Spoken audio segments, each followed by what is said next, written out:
Commissioner French, we're trying to load up all the members here. Okay.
Morning. Good Good morning. morning, everyone. Scott, I think Megan Heller is also waiting from the Kalispell tribe to be promoted as a panelist. I am looking at the names. I don't see her right now. Just maybe taking her a moment to get logged in. Thank Right. you.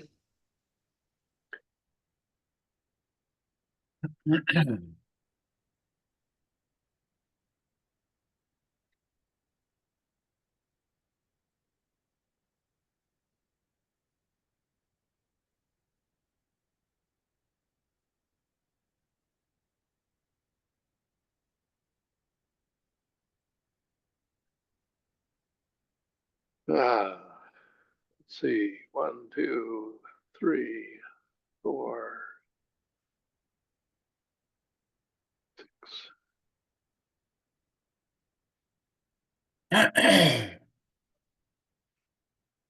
We've got 6. I saw Kitty joining us. That would be 7.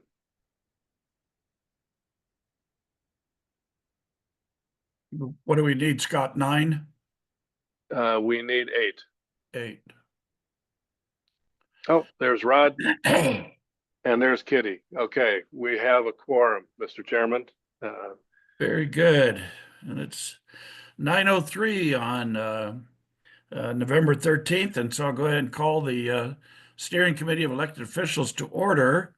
And since you've already identified that we have quorum, Mr.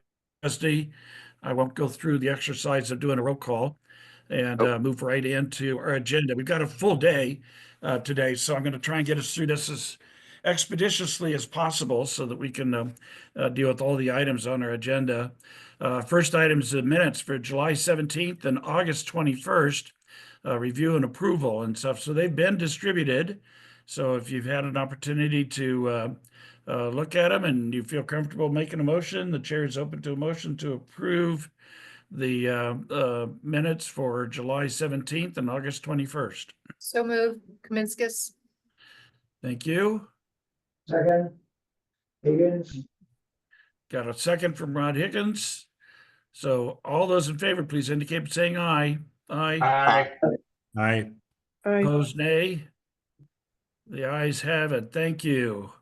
So the next item is a public hearing. This is on the interlocal agreement on the membership and voting structure. Mr. Chesney, you want to give us a brief staff report on the progress of this? You bet. This was processed through a subcommittee, and we have both Heather Troutman chair that up, and Megan from one of the tribes is also trying to log on. I haven't seen her name yet. You've seen some of this information before, and we're bringing it before you today open for a public hearing, and then for your deliberation and recommendation to the Board of County Commissioners. I would ask Heather if she has anything to say while I'm still trying to search for Megan to see if we can bring her on board. Heather, anything from your perspective? Oh, thank you very much. And I very much appreciate the Steering Committee of Elected Officials working with both the Kalispell Tribe of Indians and the Spokane Tribe of Indians to engage them in growth management work by inclusion in the draft county planning policies, which were included in the packet. This draft, just reviewing our briefing through the subcommittee of the steering committee, included a discussion with both tribes on the draft, as well as with Bridget Ray from the Department of Commerce Governor's Office with regards to tribal liaison. Both tribes have had an opportunity to provide comments on this draft, and as we're hoping to have Megan join us from the Kalispel Tribe of Indians, just a reminder that as representatives of each tribal nation, that each tribe following an action by the steering committee will need to also obtain consent from their tribal leadership for entering into an interlocal agreement. Any questions from the steering committee on the agreement? No, it looks like we're pretty good. Thank you, Heather. Thank you. Anything else that you want to offer, Mr. Chesney? Otherwise, I'll go ahead and open it up to the public for comment. I think you're free to do so, Commissioner French. All right, so I'm going to go ahead and open up our first public hearing of the morning for consideration of the interlocal agreement on the membership and voting structure as described by Mr. Chesney and Ms. Troutman. So is there anybody in the audience that'd like to provide any testimony on the hearing item on the interlocal agreement? Yes, Linnell Heights from Spokane. Okay, And by the way, Megan Heller has joined us. We're trying to get her on the screen here. thank you. In This the is just- meantime, Linnell, go ahead. Thanks. This is just a comment from people who are out here in the internet. We don't know who's quote in the room, so it'd be really helpful if we knew just who was in attendance. Thank you. That's all I have. Mr. Chairman, I'm happy to take that from the side. Linnell, this is a virtual meeting only. There is no physical meeting taking place today. It is entirely on Zoom. It is entirely virtual. I'm not sure if you can see the names on your screen, but we do have a quorum of the No, I steering committee. cannot. That was my point. Thank you. Okay. Okay, is there anybody else in the internet world that would like to provide a testimony on the hearing item? Second call. I believe that Megan Heller from the Kalispel Tribes of Indians has joined us, if she has an opportunity to comment on behalf of the tribe. Okay, Megan, would you like to comment on the interlocal agreement? Yeah, I apologize for the delay. I was having technical difficulties. But yeah, and thank you again for the opportunity for the Kalispel tribe to be able, and I cannot speak on behalf of the Spokane tribe, but for the tribes to have the opportunity to work together as we do the comp plan updates. And I'd also like to reiterate that as we've worked on the updates with Scott and the Department of Commerce, that I don't have the signing authority. So once this moves forward from this group, then I will have to take it to my tribal leadership to have our tribal chairman sign off on it, assume if it moves forward. But so. Okay, thank you. Thank you, Megan. Okay, Linnell, did you have another comment? Your hand is still up. Oh, no, I thought you took it down. I'm sorry. Oh, that's all right. Is there anybody else in the audience that'd like to provide any testimony on interlocal agreement for membership and voting structure? So seeing nobody else come forward, I'm going to go ahead and close the hearing and open it up for discussion and deliberation from the board members. And as part of that, the chair is also open to a motion to approve if there's anybody in the audience that's so moved to make that motion. I'll move that we, the steering committee, approve version 3 of the draft interlocal ILA for tribal participation with the recommendation to send forth to the Board of County Commissioners for approval. And that Bird second. Thank you. I've got a motion and a second. Any discussion on the motion? Seeing, yes, Commissioner Waldron. Oh, I just wanted to thank everybody for the hard work and for working with the tribes to make sure we're including everyone in the conversation. So thanks for everyone's hard work on 3 versions. Okay. All right. Very good. Anybody else have any comments? Seeing no hands go up, call for the vote. All those in favor of motion, please indicate by saying aye. Aye. Aye. Opposed, nay. The ayes have it. Thank you, everybody. Thank you. That gets us to our next countywide planning policy for housing. Mr. Chesney.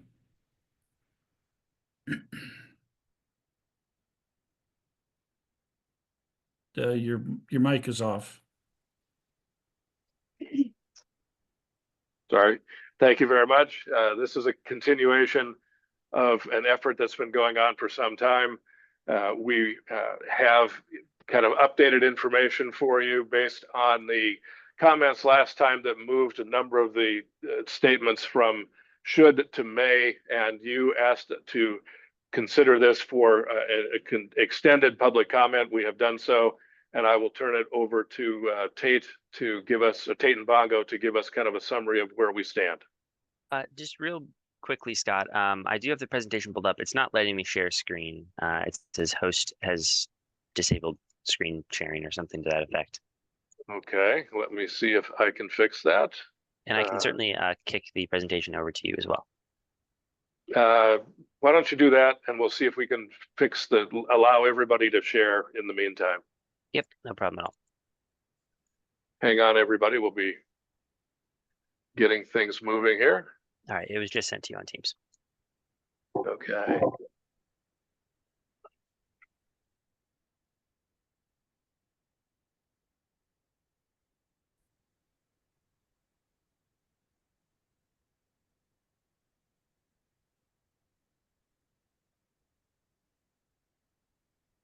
Okay, hang on, that's not it.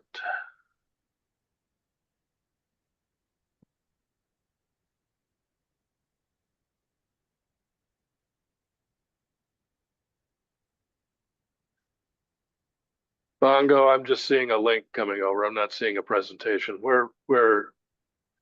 That was the link on Teams to the presentation. I will download it. And Okay, send you a nope, I got copy. it. Okay. I got it. Here it is. It popped in.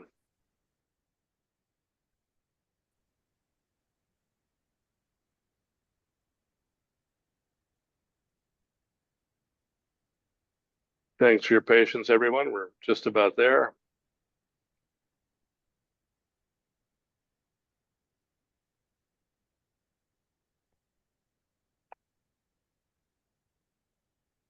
I will share this, Bongo. You can go ahead at your leisure.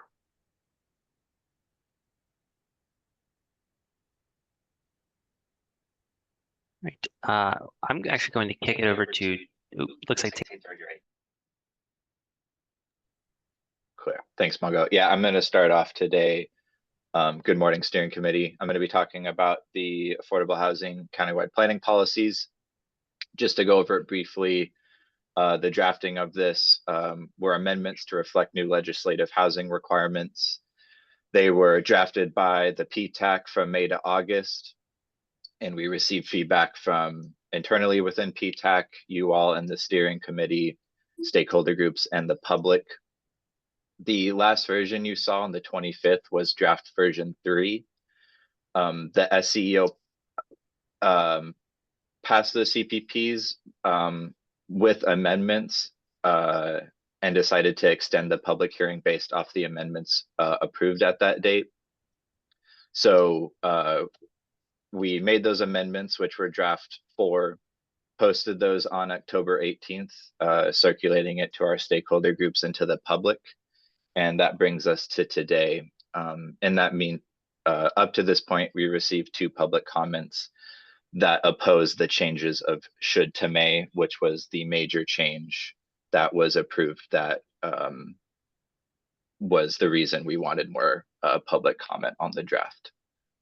Scott, can you go to the next slide?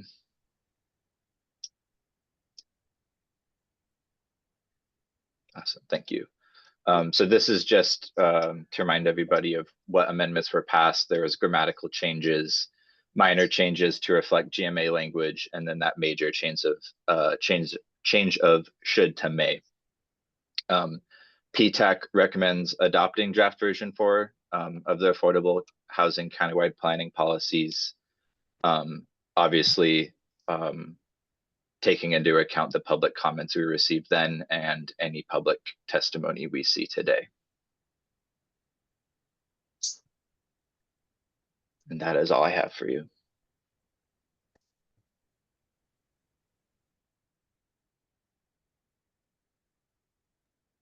Scott, you're muted again.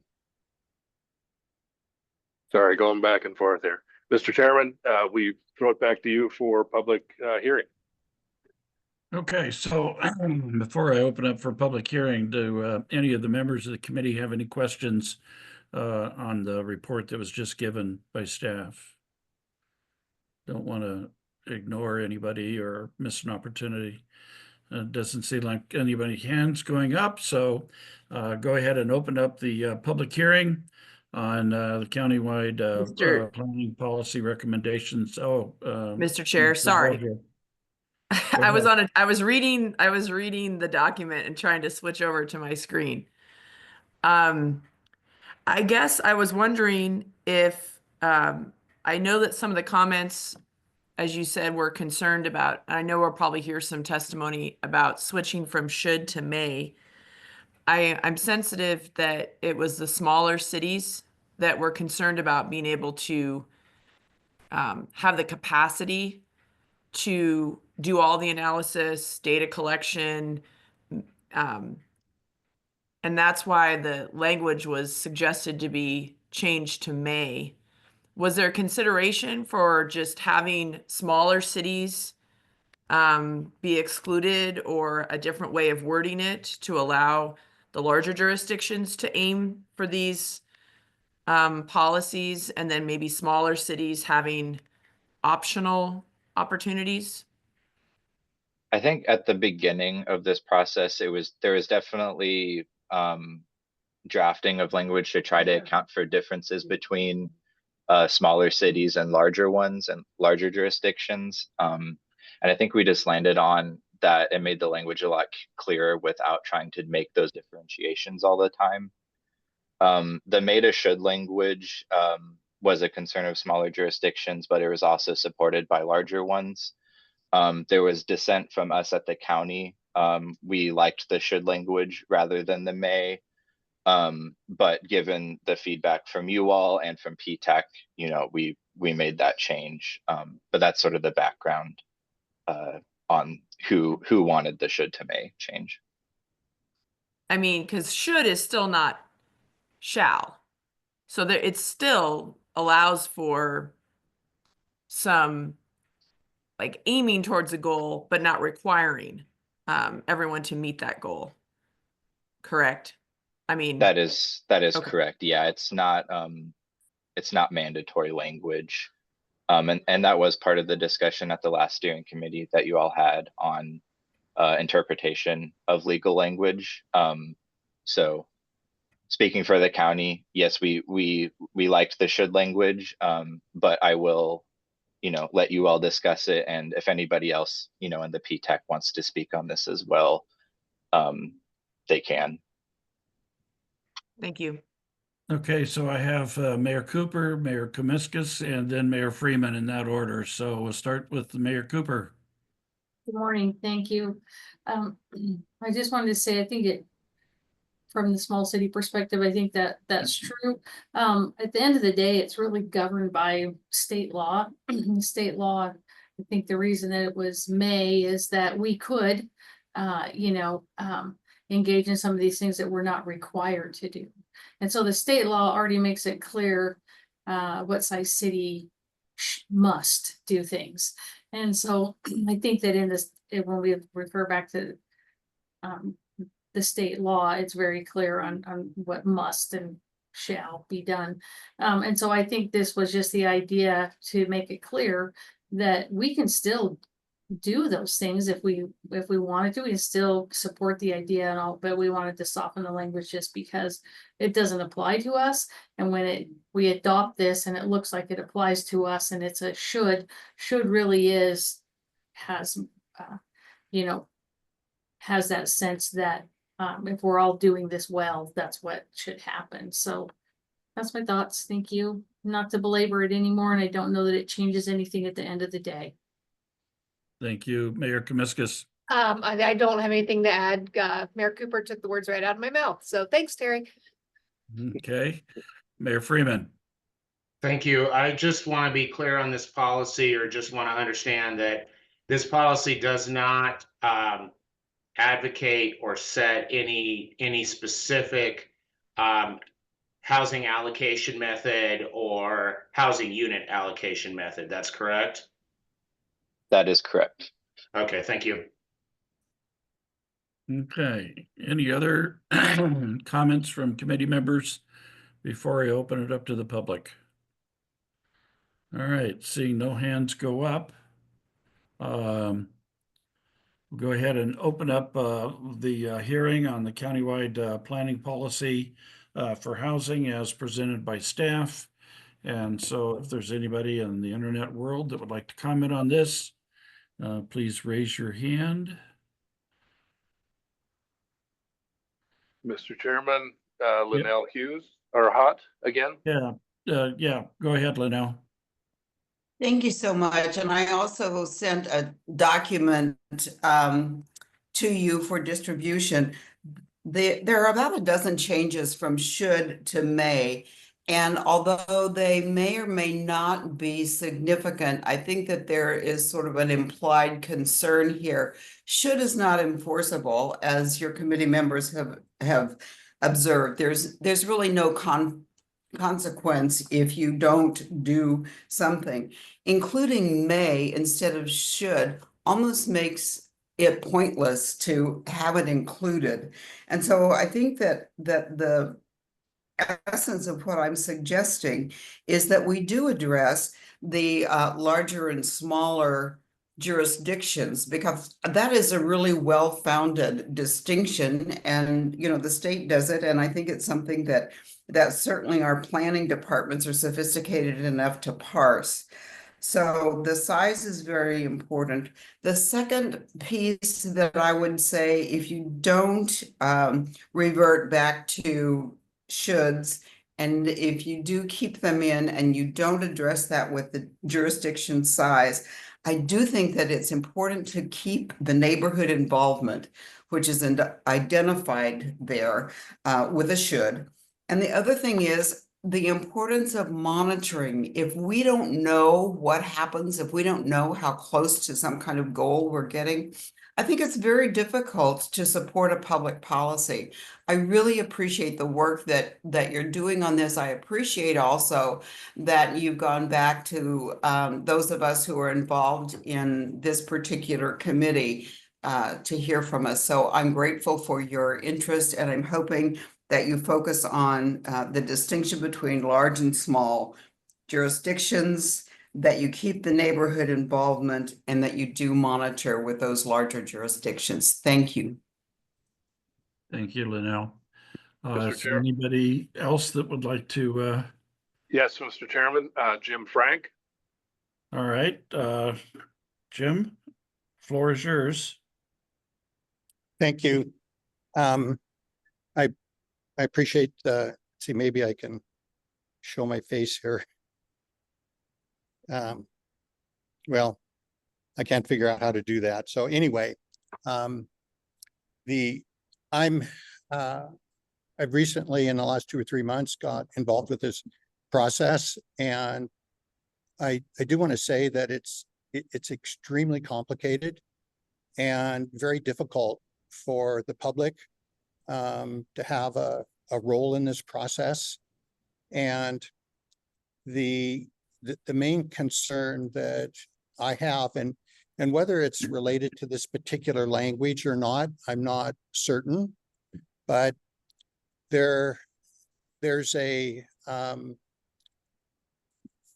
narrative here that the only way to solve our housing problems and the only way to meet the goals of growth management is to deal with high density.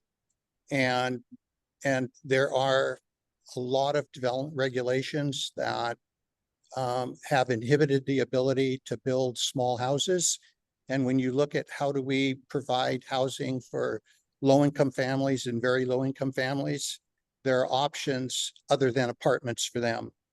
And so there do need to be a lot of regulatory changes, and there needs to be a recognition that this process isn't just determining where we're going to build housing, it's also determining what kind of neighborhoods we're going to build. And the idea that we're going to have nothing but single family homes in some areas and apartments in others continues, growth patterns that got us into the problem we're in the first place. And there needs to be a recognition that the answers are what I'll call moderate density. And we don't seem to be addressing that at all in these housing policies. And so I hope that there's a way that this process can be more open to the public in terms of what's happening, and that we get public input on the kind of neighborhoods that they want to see and how we meet these growth management goals and still have wonderful, walkable, mixed-use kind of neighborhoods that we'd like to see. Thank you. Thank you, Mr. Frank. So, Mr. Chairman, yes, sir. Jennifer Thomas has her hand up from the public. Okay. Jennifer, floor is yours. Thank you, Commissioner French. I appreciate that.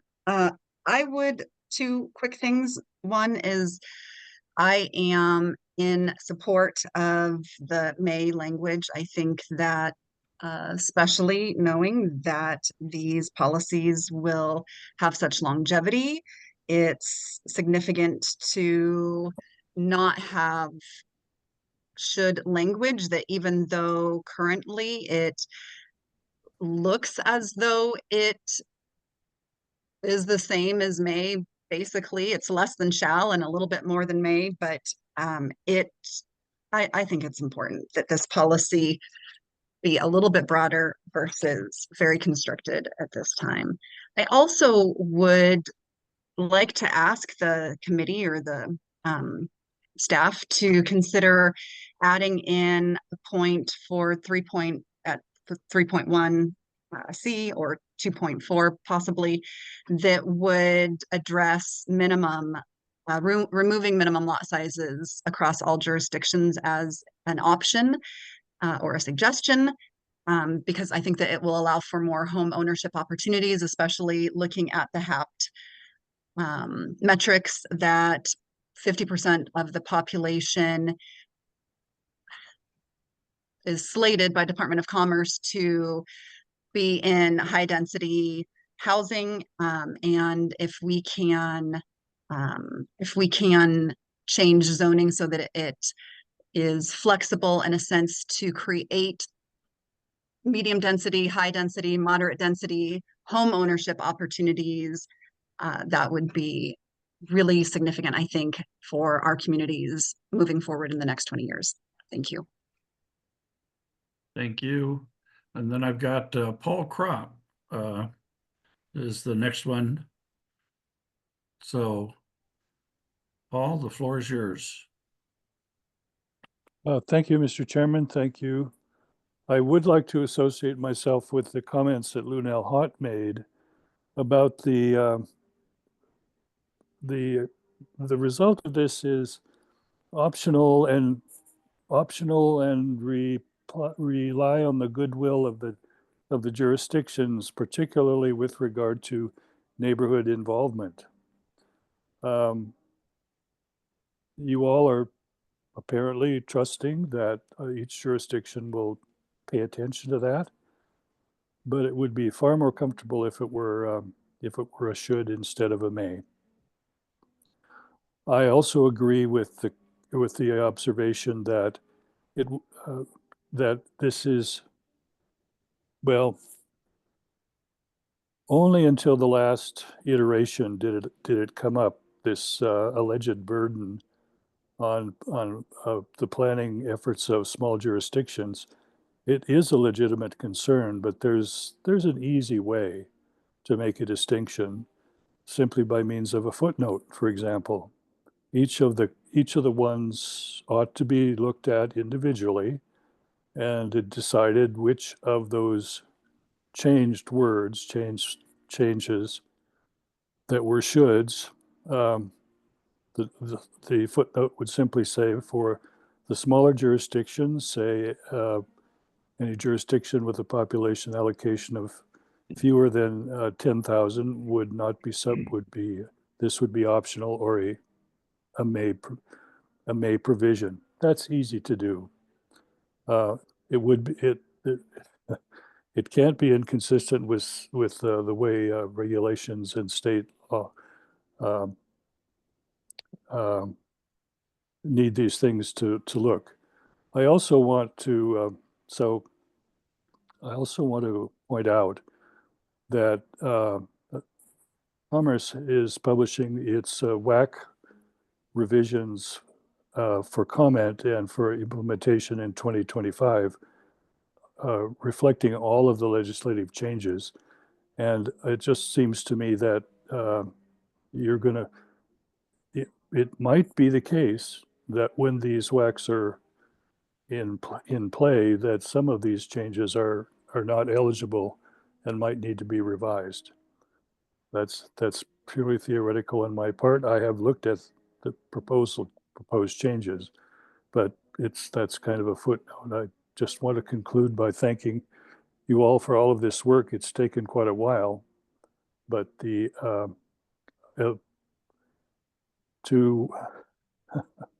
give up on the responsibility of should, especially for the larger jurisdictions, seems to me a cop-out. And I, as a member of the public, am disappointed that you have taken that route. Okay, Thank you, Mr. Chairman. Thank you, sir. Then I've got Mayor Cooper and then Mayor Kaminskas. So Mayor Cooper. And Commissioner French, if I could jump in, excuse me, Mayor Cooper, there is one other person from the public when you're ready. Well, let's grab the public comment first. Okay. Which Darren Watkins. Yes, sir. Darren Watkins from the Spokane Association of Realtors. Yes, sir. Go ahead. The floor is yours. We have a serious challenge in our housing market, and I want to talk about some factual evidence that points to some serious challenges that we have here.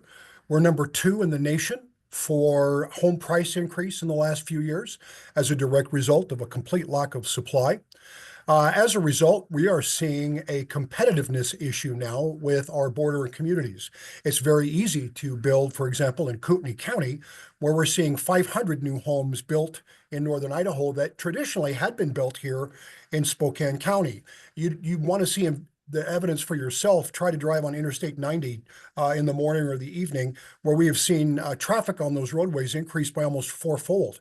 In hard numbers, that equates to about, well, it goes from about 32,000 cars a day to over 100,000 per day. And if you multiply that by the EPA standard of 8 metric tons of greenhouse gas emissions, you can see it's one of the greatest threats to our clean air in the region. This border competitiveness issue is also starting to play out. As people work and go to school here, but travel back to Idaho to live, the tax dollars stay there in that community. And as those communities are building out, we're now seeing retail following those jobs. And then the scare, of course, is that we're starting to see a leakage of job centers moving that direction as well. We'd like for, as you consider the need numbers for Spokane, that you look more at what people need as much as what the formulas say that you can do.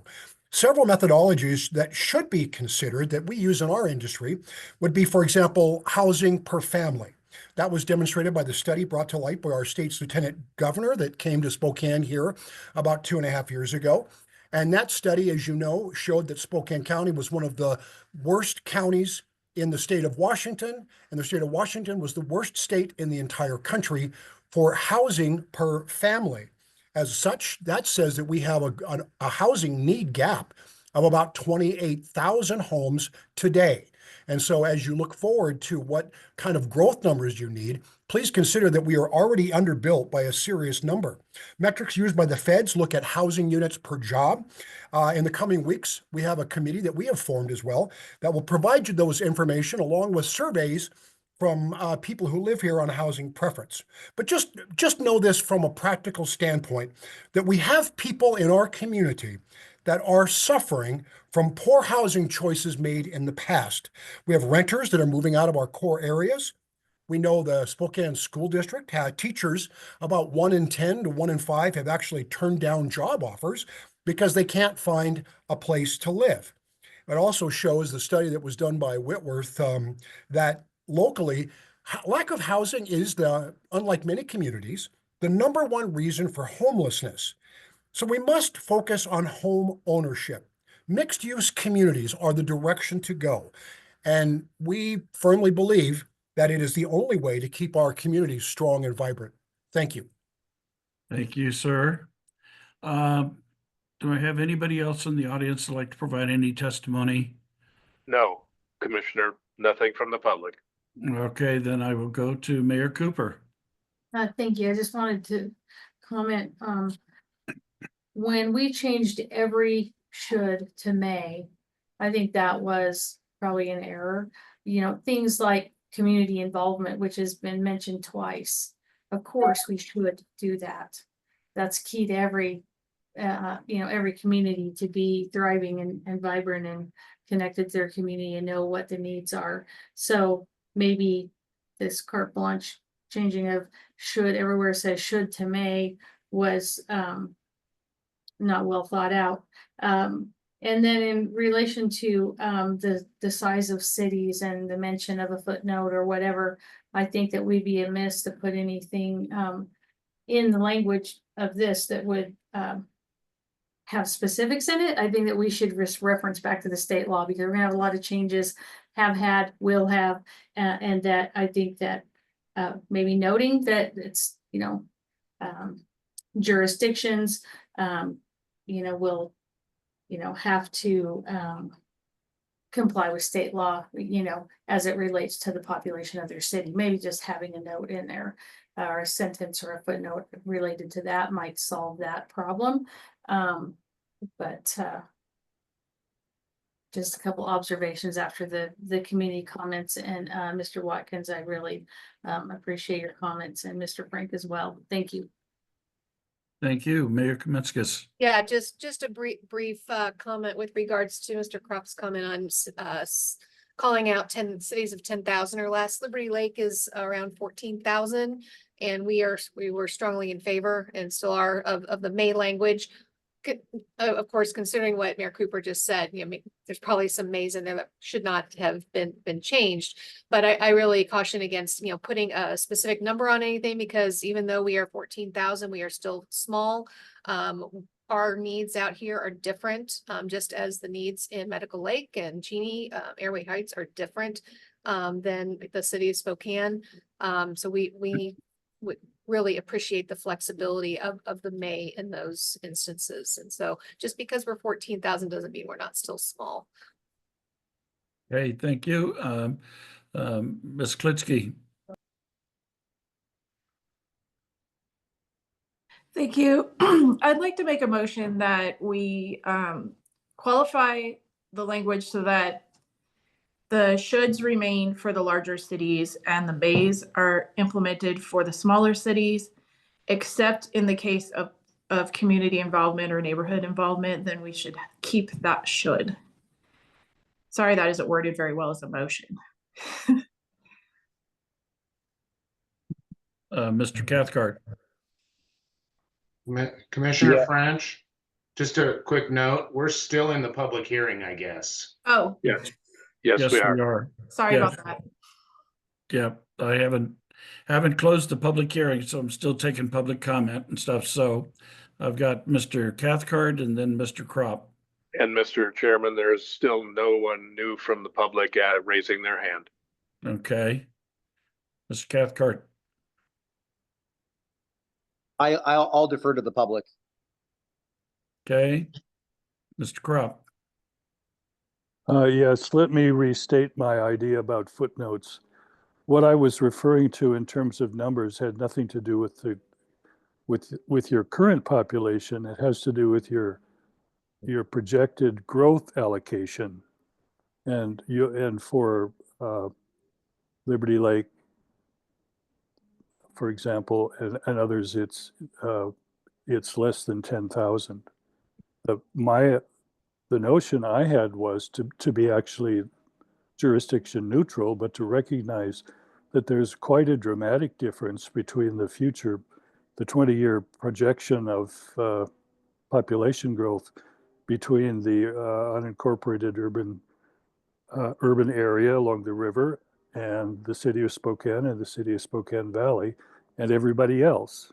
So draw a line between the two in terms of the projected allocation and relieve those jurisdictions of smaller scale whose responsibilities. This is about a planning exercise.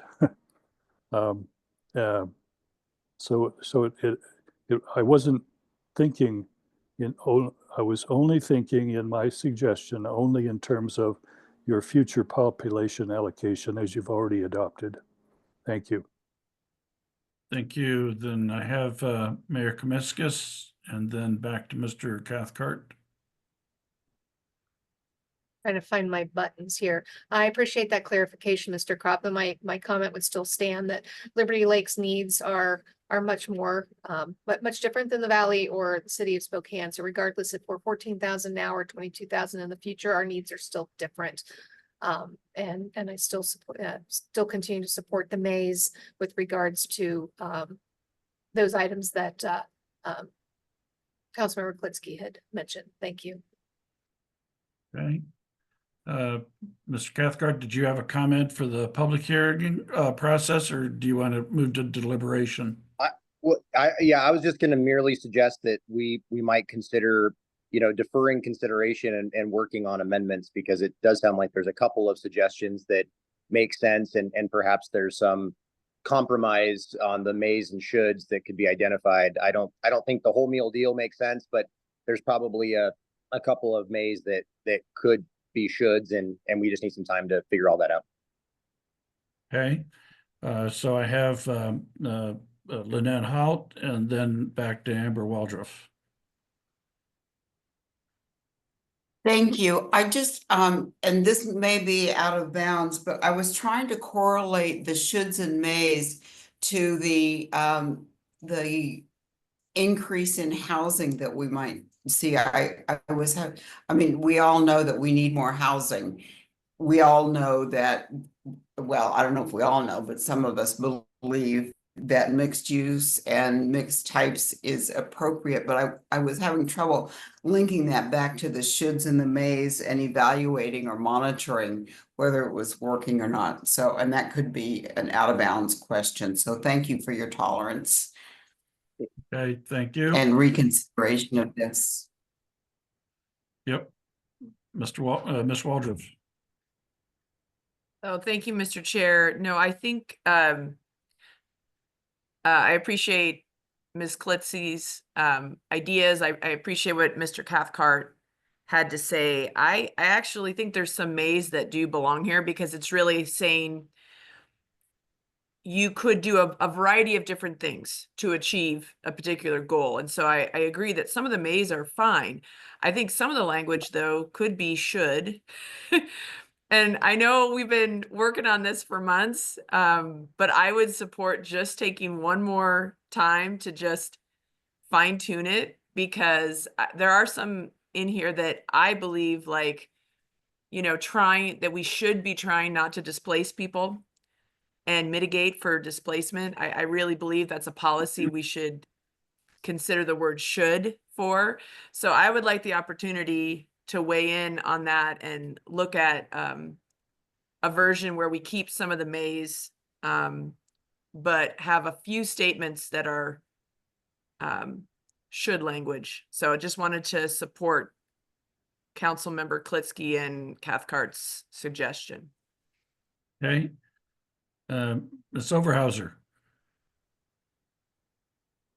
Yes, thank you, Commissioner.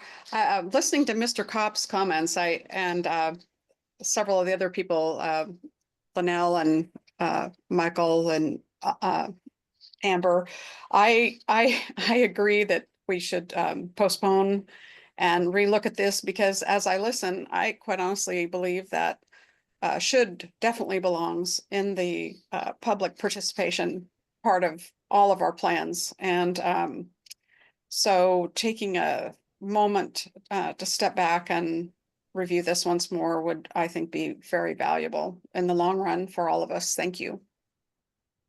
Okay, thank you.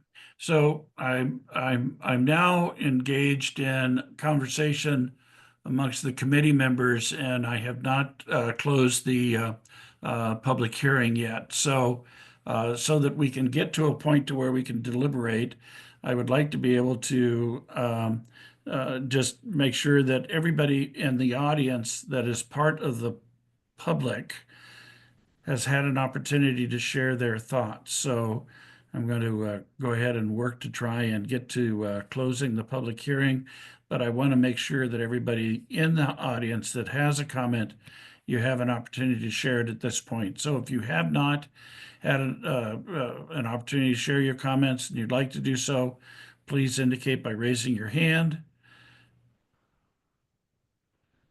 I'll do second call for anybody wanting to provide testimony. Ms. Overhauser? Okay. Mr. Chairman, Third- there are no hands raised from the public. Okay, third call. Not seeing any hands going up. I'm going to close the public hearing, and we will now deliberate on taking whatever action pleases the committee. Mr. Cathcart. Yeah, I would make a motion that we defer consideration to our next GMA steering committee meeting. Second. Got a motion and a second to defer deliberation on the countywide planning policy for housing until our next meeting. Any discussion on the motion on the floor? Seeing no hands go up. Call for the vote. All those in favor of deferring action on the countywide planning policy for housing till our next meeting, please indicate by saying aye. Aye. Aye. Aye. Opposed, nay. Nay. Sounds like the ayes have it. Thank you. I'm sorry, Mr. Chairman, who recorded the nay vote? Jason, I'm Chair for City of Deer Park. Thank you. Okay, thank you. Okay. So, Mr. Chair, Yes, sir. so we've delayed the vote until we've delayed for next meeting. Do we have any direction to staff as to what we want them to do? Well, so what I heard was a variety of comments with regard to size of community, the continued conversation with regard to the maze, and should we take another look at whether all of the maze or all of the shoulds become maze, or whether there's some shoulds and some maze. So that's what I got out of it. Now, if somebody else got something else, now would be the time to give that direction to the committee members so that they can work on that and bring something back that, we as a group can adopt. So did I miss anything out of that, Mr. Freeman? No, I just want some sort of level of verification that we know the committee understands what their next steps are for this. Yeah, thank you. Ms. Cooper. Yeah, instead of taking it from the top, I think what a burden for staff to go, oh my God, I've got to do all that again. I think we were more narrowly talking about making a distinction that there is jurisdictional, population differences. And also that the shoulds from all the comments I heard were related to the community involvement and supporting the idea of as Commissioner Waldron mentioned, those were two narrow things, not everything. And so for sure where it's related to community engagement, community involvement, and understanding the need. So I don't know if Amber, you have something else that you want to add to that, but I'd like to narrow it for staff's sanity's sake. Mhm. Okay. Mr. Chairman. Mr. Chairman. Yes, Uh, Mr. Chesney. we will certainly take that direction and create an agenda for the subcommittee. I would expect that subcommittee may want to invite some of the other steering committee participants to at least testify or expand on their thoughts at the next or at a future meeting. And so I think we're clear with our marching orders here to expand and understand the feelings of the various committee members. Okay, Ms. Waldriff.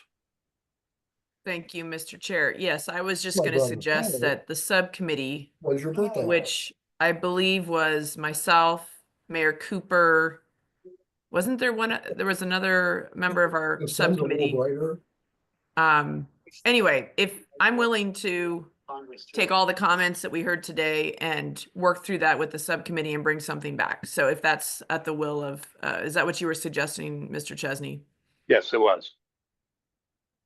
And just a brief note on that, I believe Commissioner Waldriff and Mayor Cooper, to my recollection, were the only official members of the SEO CPP subcommittee, but certainly we're happy to extend that invitation to anyone who would like to attend. All are welcome. Okay. Very good. Thank you.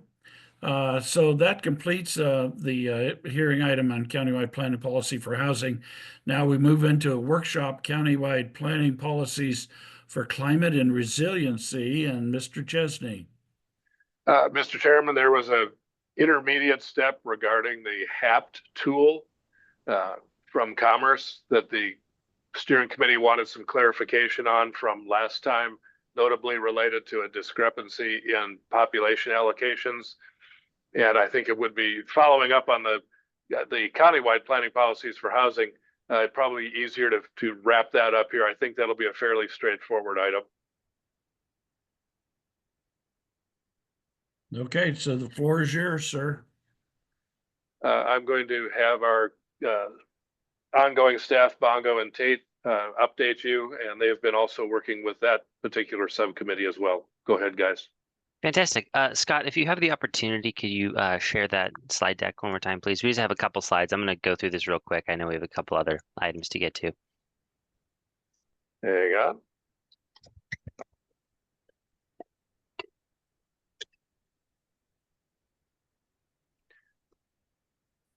Perfect. Should be yeah, slide 5, I believe.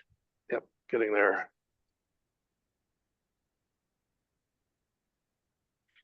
Right. Thank you very much. So in just kind of a brief little recap or update for folks. So after this body voted to adopt method A prime, Commerce informed PTAC that we we have a little more flexibility than we initially had thought. Or maybe a better way to phrase that is we have two different options for what we can use as a HAPT input.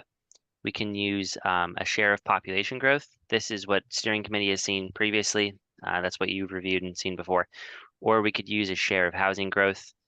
This is still in progress. Kevin Freibot at the city of Spokane has done a great job kind of spearheading the analysis and has gotten us some numbers to go on, but it's still in progress. So basically the idea is we could,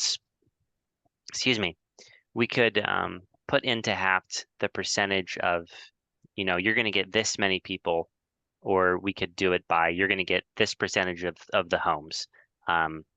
Yeah, so that's kind of the long and short of it. And Scott, if you could hit the next slide, please.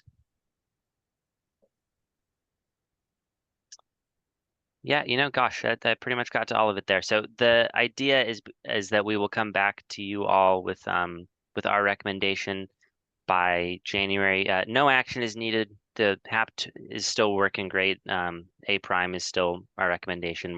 We're happy with that. We think it's a great path forward. Just wanted to give you a quick update, and we can seek some feedback from you folks in January when we have our hands around this a little bit better. So that's all I have.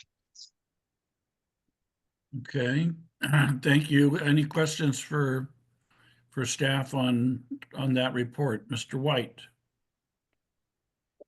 Will there be opportunity in that workshop from PTAC for public input? So PTAC is not a public meeting body. I imagine the public input would come in at the SCEO stage, next January. Hey, that said, Mr. Chairman, Joel, you or anyone from the public is welcome to send in comments at any time, and we will process those on a staff basis and summarize them for the subcommittee and for the steering committee as we move it forward. Thank you.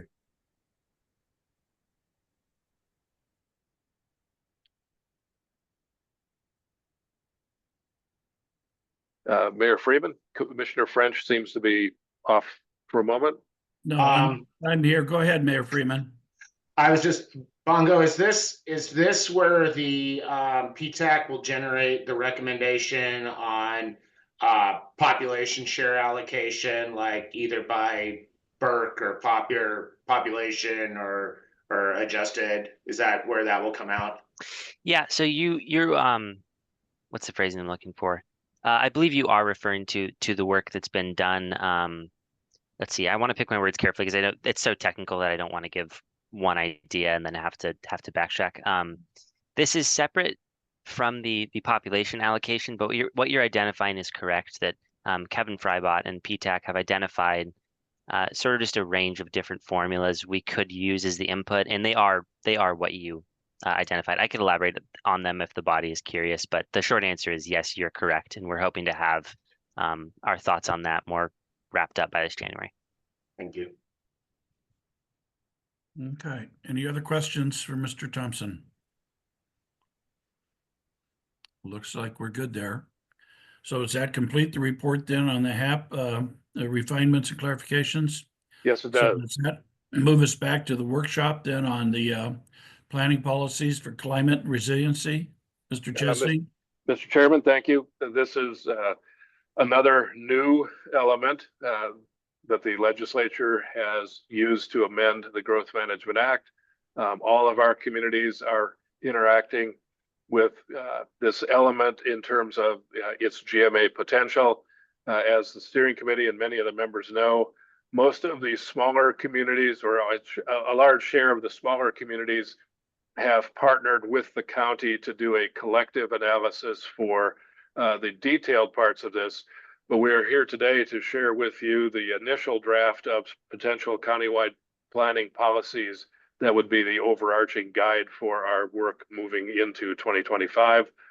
Graham Zickfus on the county staff has been shepherding this, and I will turn this to him to give you a summary on where Spokane County stands, and he'll give you lots of caveats. We're still at a preliminary stage. We're studying a lot of assumptions based on this, but we can give you a share of what we've found so far. So Graham, go ahead.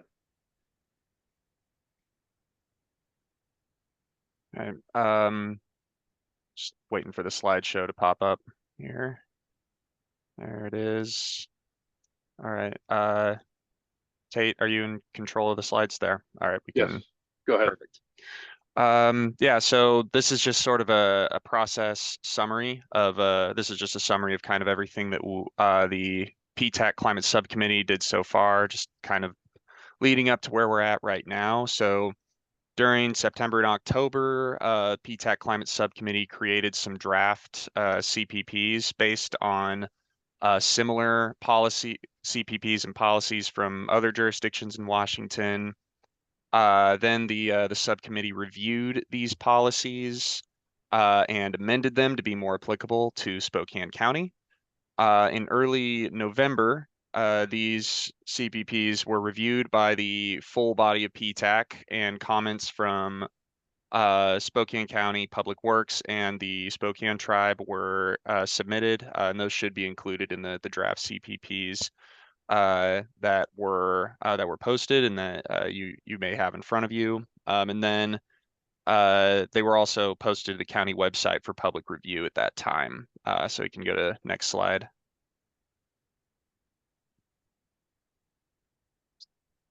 There we go.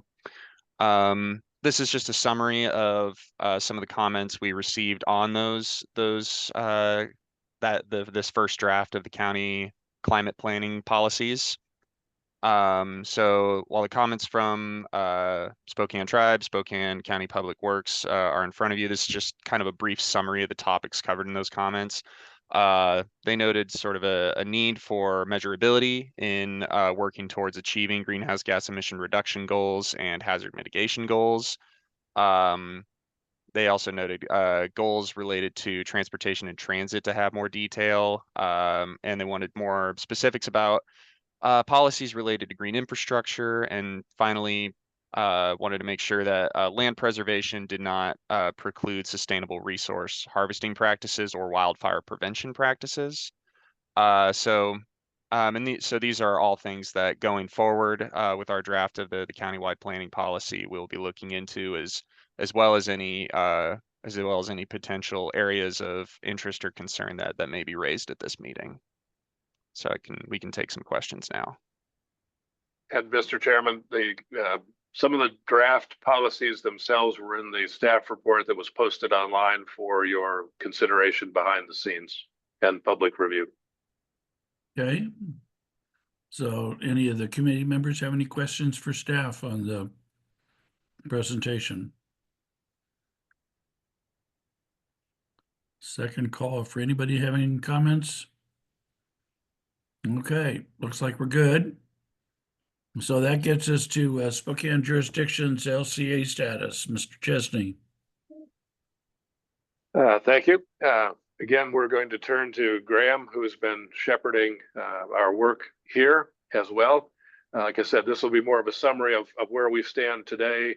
Our goal is, and we can talk about that in the future calendar item as it comes up, but this is one that has, as all of you know, this is an iterative process of testing and retesting and going forward. But Graham can give you a little bit of a summary of where we stand today at Spokane County.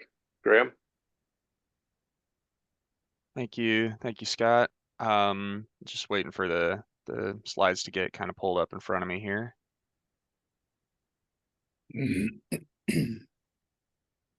Yeah, so as Scott said, I'll be sharing an update for Spokane County on our most recent LCA figures.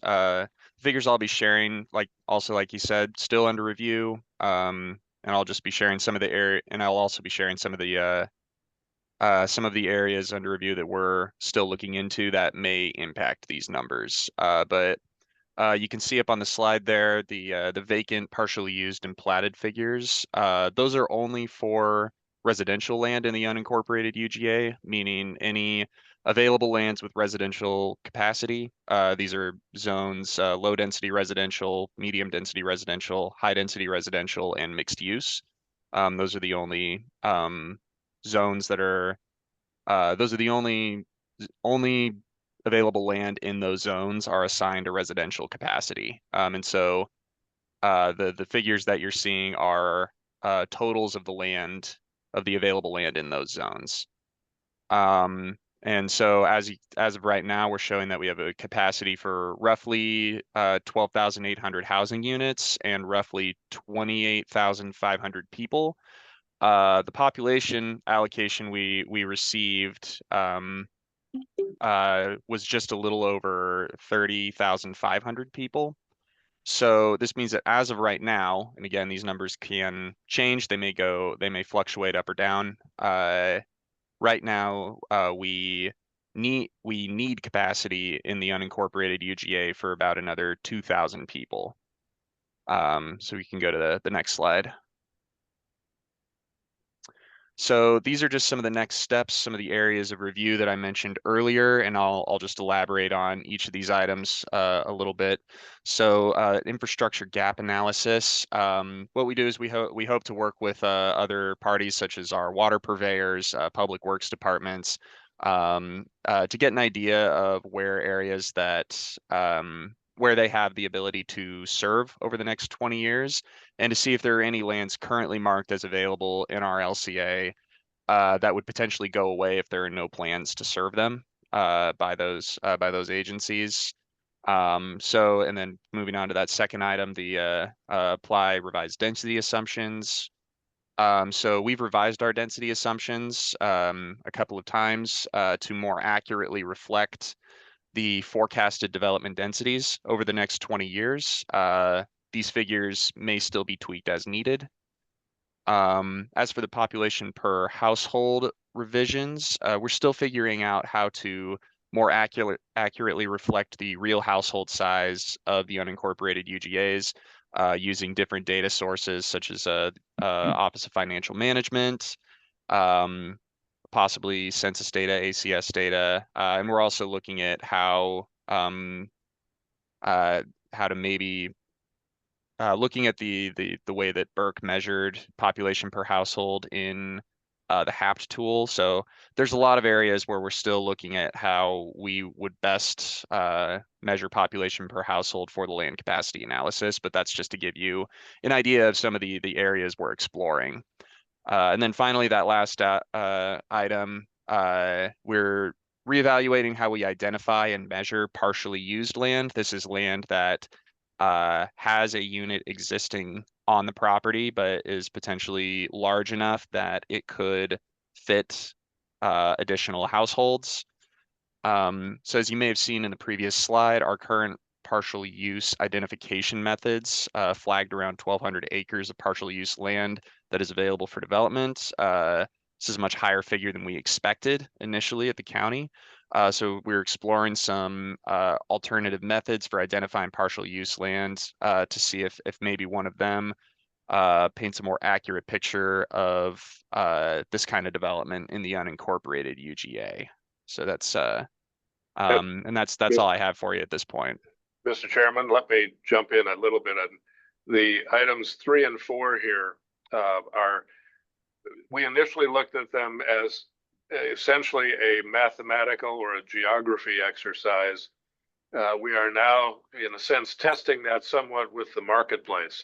In addition to looking at OFM or the census data for some of these determinations, we're getting information from the market, from builders and from the realtors about, what is it people are looking for? What is it they're actually asking for? When they're searching for housing, what are they searching for?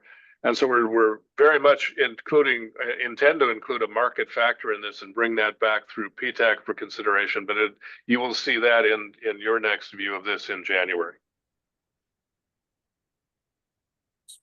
So, Mr. Chesney, I would assume that in that analysis, you're also looking at employment generators as well, because housing close to employment is going to cut down on transportation infrastructure burden. So absolutely, the idea of, as we've expressed it, generally speaking, of trying to plan and permit and build neighborhoods as opposed to simply subdivisions implies a more mixed use approach where we're no longer using the old traditional Euclidean zoning to separate uses. Rather, we're using performance indicators and urban design factors to bring them together in a way that generally provides a better link between jobs and housing, and also between housing and some at least limited services and amenities, to try to avoid having to make longer trips into central cities for very basic things that are on a day-to-day basis. So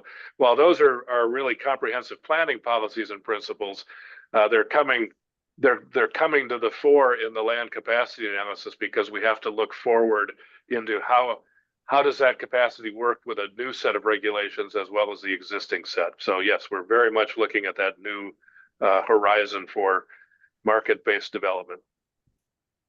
okay, thank you. Mayor Cooper. Yes, it's all about me today. Thanks. Couple comments. When we're looking at the the land use analysis, and the growth in particular, and every jurisdiction is different. And for us, Medical Lake, there was this anti-growth strategy here forever. We want to be part of the solution. When you look at how much housing is needed, everybody needs to be a player. One of the things that hinders us is that we only look back 10 years for a 20-year plan. We need to look back 20 years because we had two pretty large developments that happened out here in that last 20 years. And so I think we're looking forward 20, we could look back 20 and maybe even because we've had such rapid change in the region, maybe we look at this 20, what's happened in the 20, what's happened in the 10, and even what's happened in the 5. I mean, there's a lot of things that have happened quickly in the last 5 years for sure. And the need just continues to grow. So anyway, that was one thing. The other thing, and I might be completely off base, I'm ignorant when I say this and I'll acknowledge it up front. But in my post-fire recovery work, and I'm in particular in the Elk area, it would really be helpful. You have this land up there where there's these large parcels and they can have one home. They're only allowed to have one home on these large pieces of land.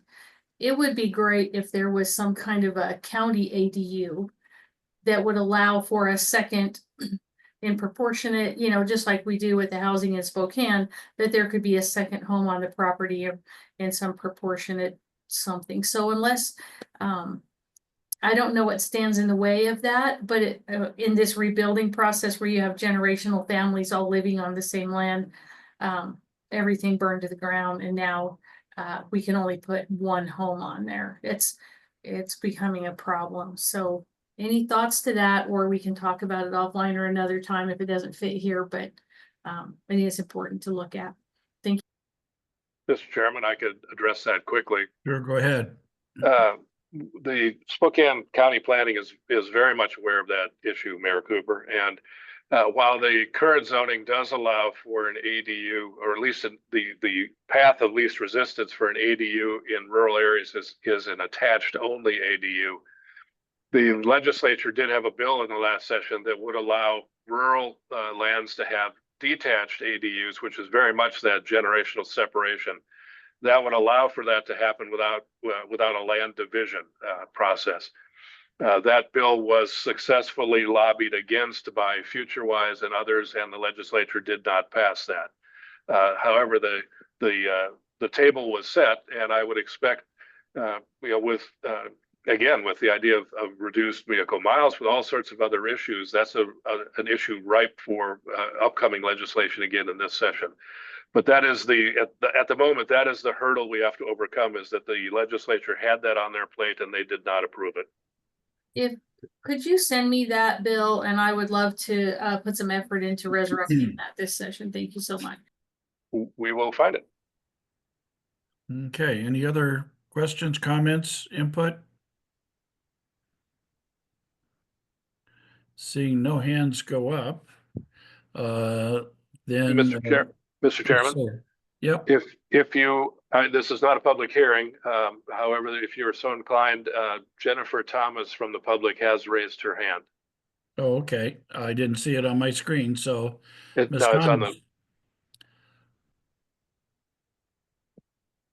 And perhaps my comments would be better during, if we're going to have public comment, but before we moved too far past talking about the presentation that Graham just gave, I had a few comments. Should I save those for the public comment phase? No, go ahead. Since we're on topic, let's go ahead and take them down. Okay. I would just say that as myself and the Land Use Alliance have been working with Graham and discussing the planning and what we want our community to look like, I would say to the steering committee of elected officials, I am begging you to begin with the end in mind. And what do we want our community to look like? What do we want our county to look like? What do you want your jurisdictions to look like in 2046? Because if we don't begin with the end in mind, we will wind up moving through a prescriptive process that is checking boxes, but not a planning process that ensures that we perform the plan and exceed our expectations. by being deliberate about how we want our community to look in 2046, we can start to plan for that. And some of the pieces that I would specifically call out is West Central, for example. It is zoned as high density, and if it follows the prescriptive process and we don't look at what we want West Central to look like, then homes that are currently existing and have been there for decades will be torn down, and that area will be redeveloped because it has to be in order to accommodate for housing needs. And so then West Central would be all apartment complexes, or Latah Valley, for example, without having adequate infrastructure. It has been in a moratorium for a couple of years, but if we don't plan, if the allocation of funds is not incorporated into a capital facilities plan, then there won't be the infrastructure needed in that area. Homes won't be built, or only apartment complexes will be built out there, which doesn't solve the infrastructure problem in Latah Valley. I think that what communities and neighborhoods have said again and again and again about housing is that, well, and we even can see Kendall Yards is a thriving community. People love it. It is a favorite go-to for Spokaneites. And so let's plan for more communities that look like that, with vibrant retail and open spaces and a thriving community. We used to have a housing ladder that allowed for first-time homebuyers to enter the market with relative ease. I was one of those people. I entered the housing market as a waitress, actually. And but now we're missing the bottom 2 or 3 rungs of that housing ladder. And 9 out of 10 families in the Spokane area cannot afford to purchase a home. However, if we plan for homeownership opportunities, if we plan for the type of communities that we want, we can restore those rungs on the housing ladder. And I guess it's just back to that old adage: if we fail to plan, then we plan to fail. And so if we're failing to plan for that adequate housing stock, for actual growth,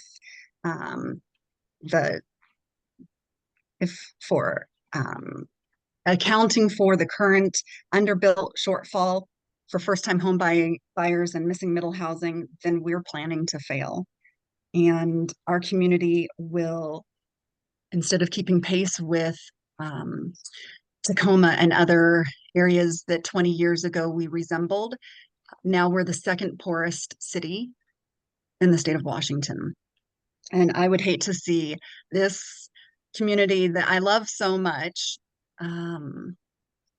fail to accommodate for our growth, simply because the process was complicated and we didn't take time to make sure that we had a real assessment of what was needed. That's all I have. Thank you. Excuse me, Mr. Chairman. Yes, sir. Airway Heights would like to make some comments about their land capacity analysis as well for the steering committee's consideration. I believe Heather is with us, and they have, I guess I'll just turn it over to Heather and let her describe what they want to talk about. Go ahead, Heather. Oh, great. Thank you so much. Part of our conversation with the county had to do with providing these periodic touch points with the steering committee on the work for land capacity analysis that each of the agencies have been doing. And so I think you've heard previously that Cheney's completed their analysis. There was a presentation on that. Spokane County's in the midst of that, and other agencies are still in progress. We just wanted to touch bases with you on where we are at. And I think that some of the work we're doing actually addresses some of the comments you've heard today on other testimony with regards to the countywide planning policies on housing.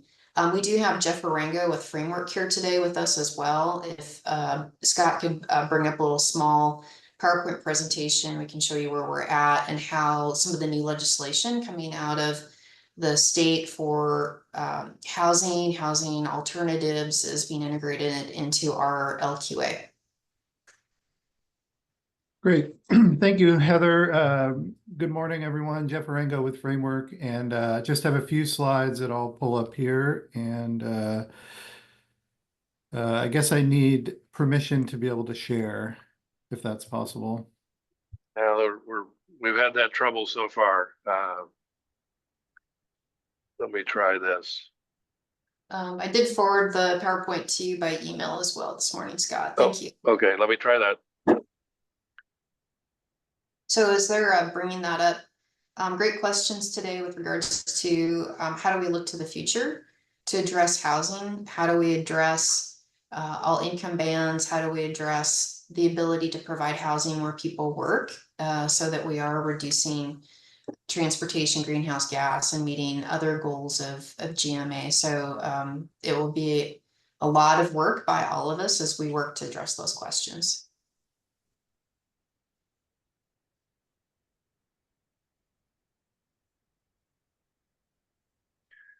Okay. That is the county presentation, Scott. Can you see this? We can see the one that the county staff went through. Okay, hang on. Thought we were sharing something different.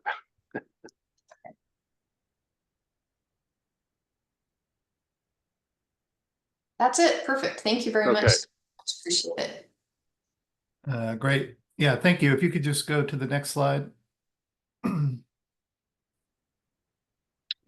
Great, thanks. So we will give just a brief overview of Airway Heights' most recent update, which was adopted in 2023. The city decided to do kind of an interim but substantial update because it had been outpacing its growth target. Talk a little bit about some of the land capacity analysis that we've been doing and some updates that we've done from the previous work we did for the existing plan. Go through a little bit some of our assumptions and then some initial findings. So if you could go to the next slide, please.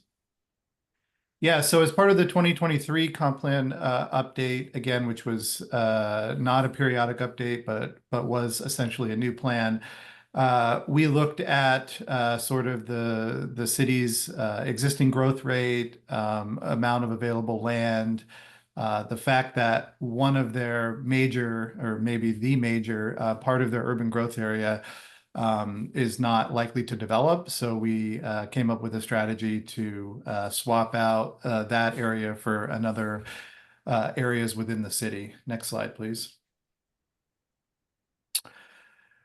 So this highlights two of our maps. On the left is the existing zoning designations that predated the adoption of the plan. On the right is our preferred land use alternative. You can see the area in the upper part of the map on the right, shown in green. That area was swapped out of the UGA in the city's plan, and we added the area that's pointed to in the arrow.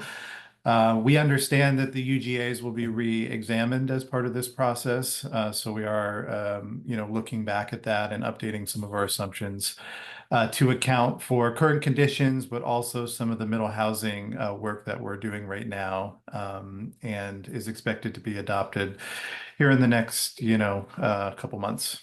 Next slide, please. As part of that 2023 effort, we also produced or developed Alternative 3, which looked at a number of different options for the UGA. So we'll be folding these into our LCA and using this as a kind of a screen for potential UGA areas as part of this update. Next slide, please. So this, we don't have to go into too much detail. We've been tracking the various methodologies and approaches. We would note that some of the numbers that we've seen in terms of the units allocated vary substantially. We've seen numbers as high as 5,000 down to 2,000. And then we have to, of course, address the affordability components, which we've done for a number of communities on the west side that are completing their plans this year. So we'll have a good handle on the process. And I think once the numbers settle down, we can get more focused on ensuring that we have the capacity needed to accommodate growth. Next slide, please. So one of the tricky things to think about in terms of the LCA and middle housing is sort of what the assumptions are. This gets into assumptions around redevelopable land because traditionally you look at improvements to land value, but with new middle housing changes, there's opportunities for infill. So there could be, some probably relatively small number of units that could be added, you know, even on parcels that wouldn't show up as quote unquote redevelopable. The other piece is that with single family, it's much more easy to predict the actual density that will result. And so with middle housing, you know, if we're still allowing single family on a base lot size, but that could be scaled up, you know, what do we assume for what the built density will be? Traditionally, we go based on historic data, but that historic data is based on zoning that will be substantially changed. So for Airway Heights' approach, we're looking at potentially consolidating some of the R1 and R2 districts, looking at keeping similar lot sizes, and then also allowing what we're calling scalable density. So if you have a larger lot, you don't necessarily need to subdivide it to take advantage of that. So we have a calculator that will allow people to determine what the density is allowable, whether it's numbers of units per lot, which comes from the legislation, or this units per acre, which can scale up to larger lots, give more flexibility and opportunities to meet the high demand for housing. Next slide, please. So in the 2023 update, we kept the assumptions in the LCA fairly simple and based on what the 2018 plan had assumed, obviously looking at different configurations for the UGA. So as part of this effort, we want to get a little bit more fine-grained in terms of how we do this. So obviously looking at vacant land is a big part of it, and we have updated figures on that from the city. Looking at potentially maybe some portion of infill that could happen on some of those existing lots. So there's an existing single-family home.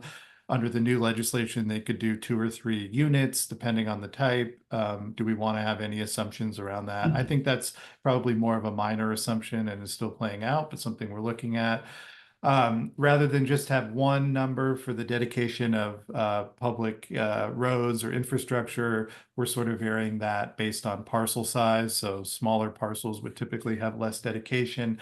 And same with the market factor, varying that by different locations within the city as well to get a little bit more specific. And we're still, you know, working through that. Next slide, please.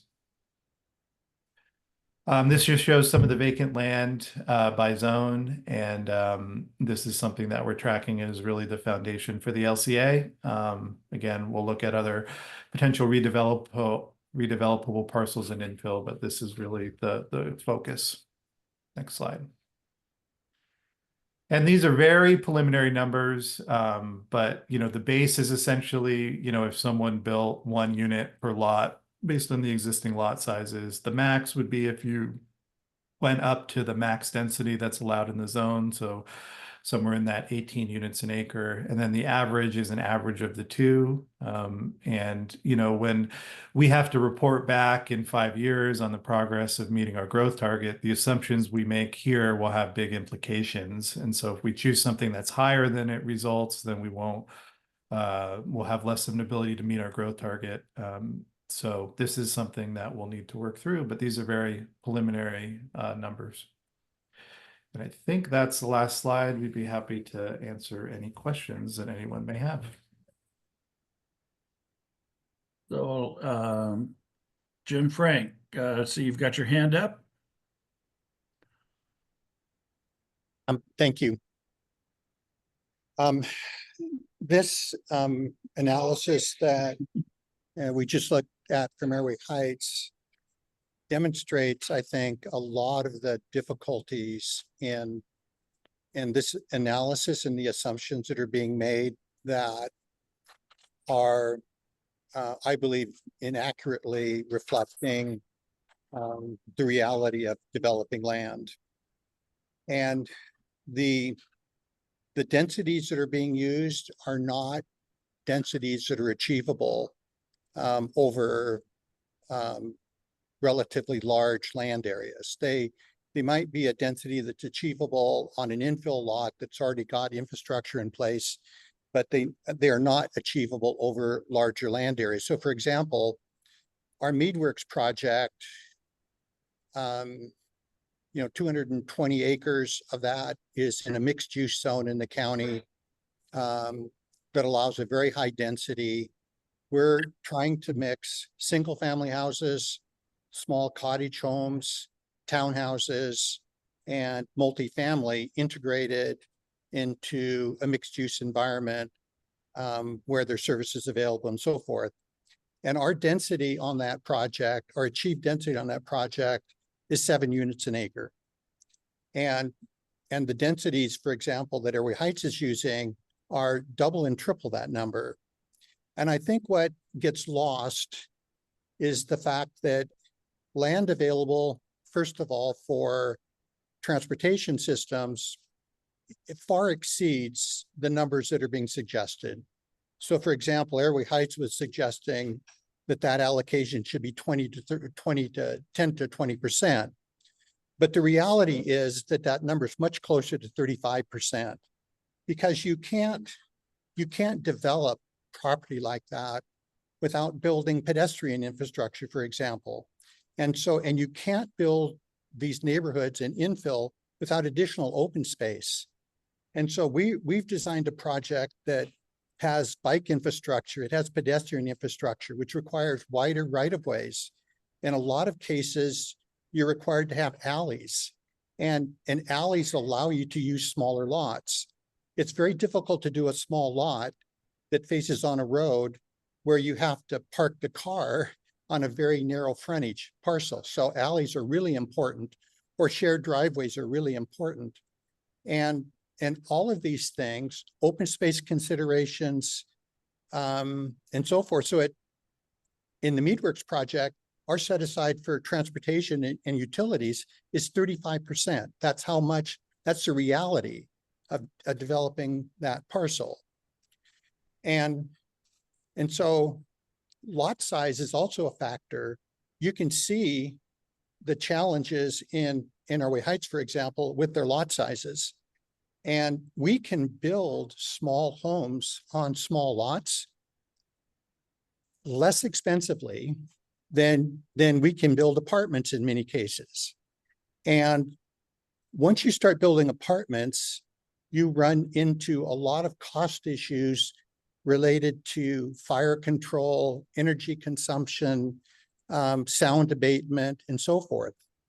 And so it is possible, and we are trying to do it.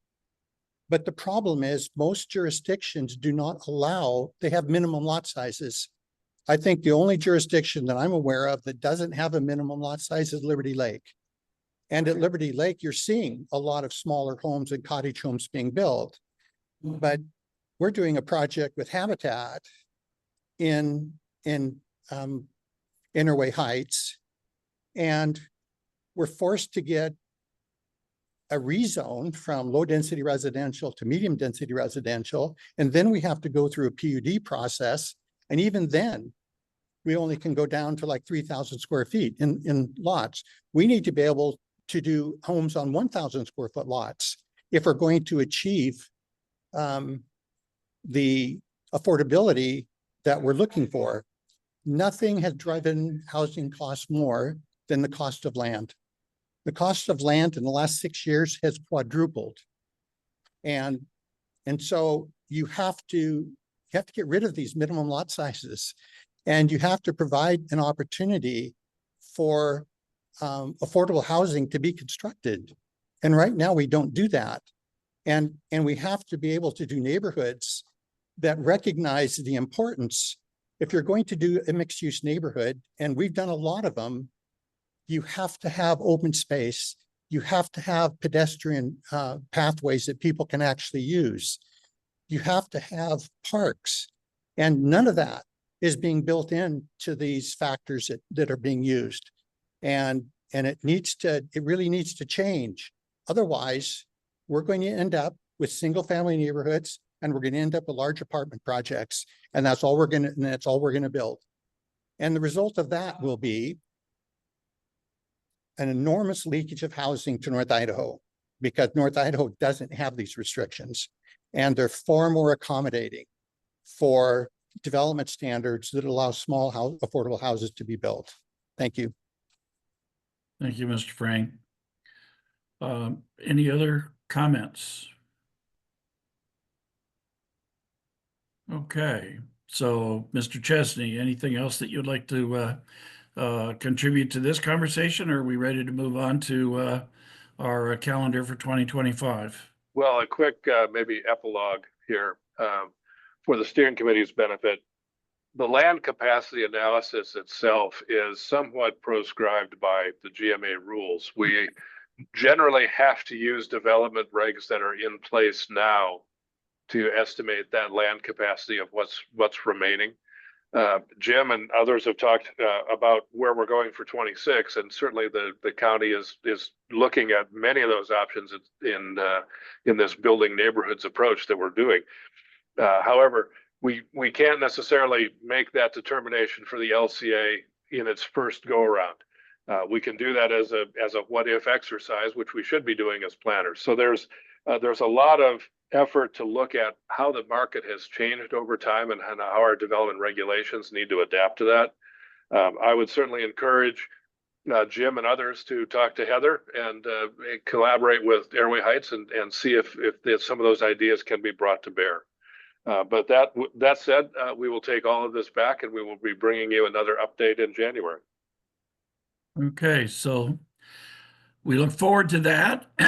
So let's move on to reviewing our 2025 calendar.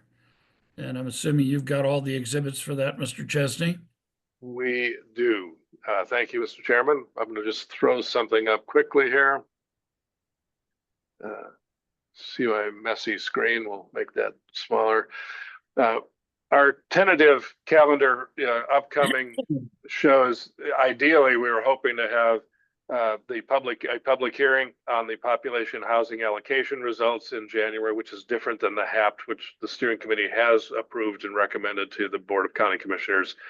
Another land capacity analysis work session, and we believe we need to start talking in January about the urban growth areas and how that is now a factor of the result of the LCAs.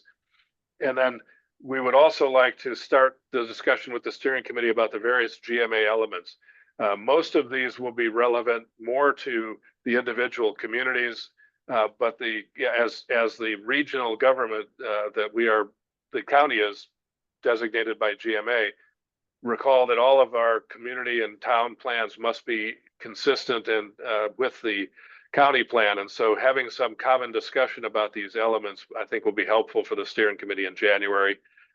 Then heading out into the March and May meetings, trying to nail down public hearings on some of our workload with the idea of potentially a definitive public hearing on the urban growth area showing up at our meeting in the summer of July.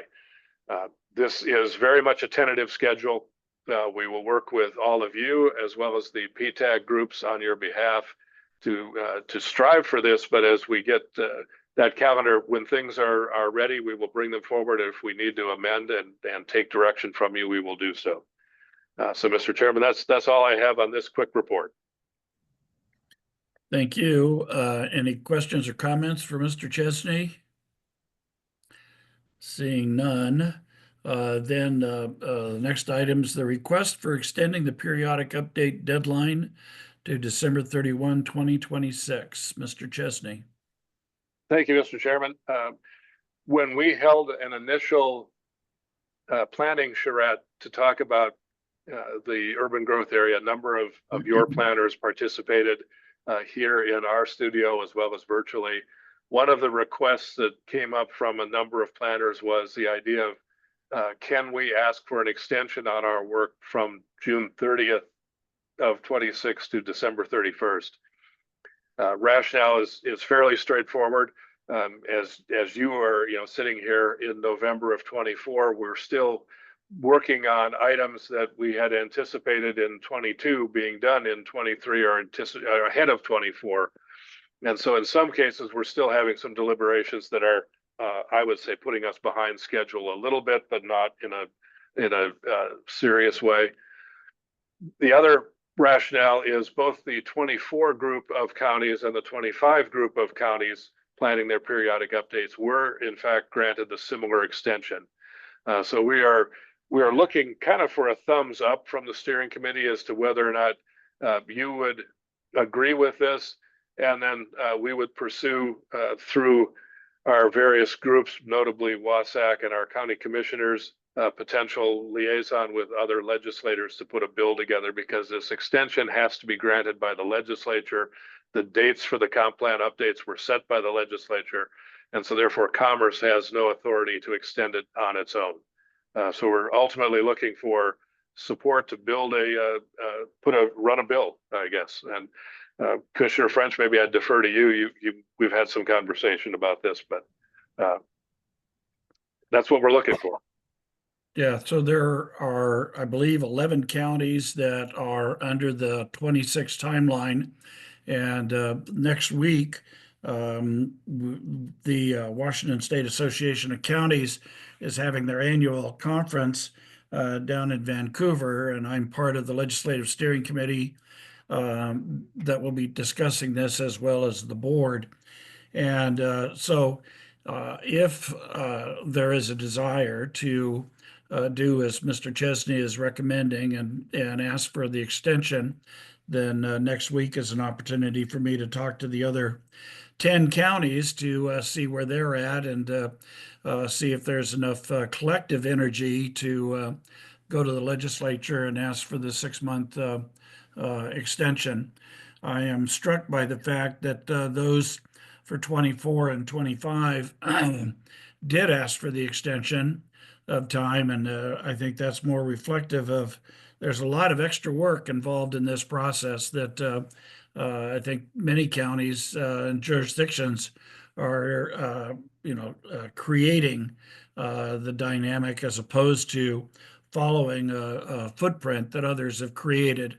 And I think what we've seen here in the conversation is probably reflective of some of that dynamic. So, but if it's not the will of the group, then it gives me one less thing to talk about next week. But if it is the will of the group, then I want to be able to reach out to the other counties and find out whether they're in the same situation and whether they'd be willing to join us in a legislative ask. So open it up for anybody that has any comments about that opportunity. Anybody at all? Don't be afraid to raise your hand.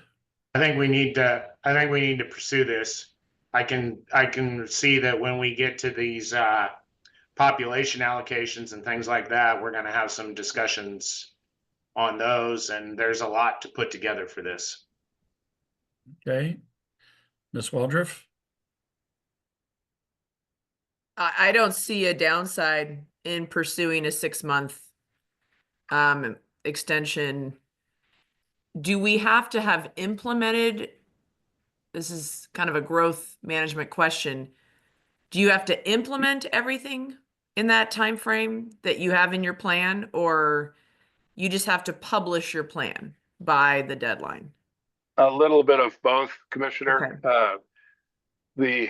The rules of GMA say that you must publish, your legislative body must adopt the plan right now by June 30th, 26, and that must include any new development regulations to implement the plan. For Spokane County, that is going to be a big lift because we anticipate a fairly significant change in our zoning and development regs. However, we can do that on an interim basis.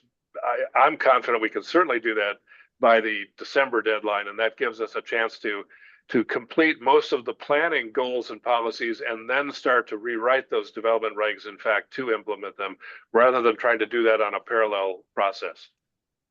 Yeah, I mean, that's my concern, that if we're actually developing new, like you said, regulations, we need the time for the public to be able to engage in that appropriately and not be trying to rush through. So yeah, I think we should pursue that 6-month extension. And just even if we were to get the 6-month extension, there's nothing to say that we couldn't continue to adopt it earlier. But not meeting the deadline has got more consequences than being able to finish earlier. So I have Lisa Key, you had your hand up. Are you still wanting to comment or not?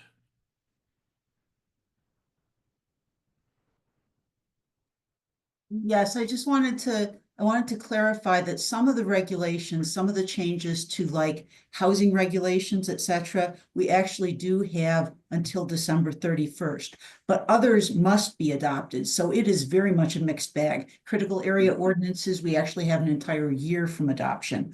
So it is a mixed bag, but it's a very heavy lift. And again, the legislature has been open to this with other jurisdictions in prior cycles. Strongly encourage that we request this so that we can do the best that we can do in this very heavy lift. Thank you. Ms. Cooper. My thoughts have already been conveyed. I agree with those that have said. I support also that we pursue the extension. Thank you. Okay. Anybody else want to comment? So the consensus I'm walking away with is that next week I need to talk to the other counties and see if we can generate and coalesce a group together to make a legislative ask. And so does anybody object to that? Let me try that one. All right, see no hands up. Then we move on to public comments. Anybody in the audience have any comment on anything that was not already discussed on our agenda? Second call for anybody with any comments. Mr. Chairman, I'm not seeing any hands from the public. All right. That then takes us to our next meeting, which is January 15th of 2025. And that's to be followed by a meeting on March 19th. So pencil that in on your calendars and look forward to it. And is that all the business to come before the committee, Mr. Chesney? That's all we have, Mr. Chairman. Yes. Thank you for your patience, everyone. So it is 10:47 and I am going to adjourn the meeting. Thanks, everybody, and have a great Thanksgiving holiday. Thank you for being so much.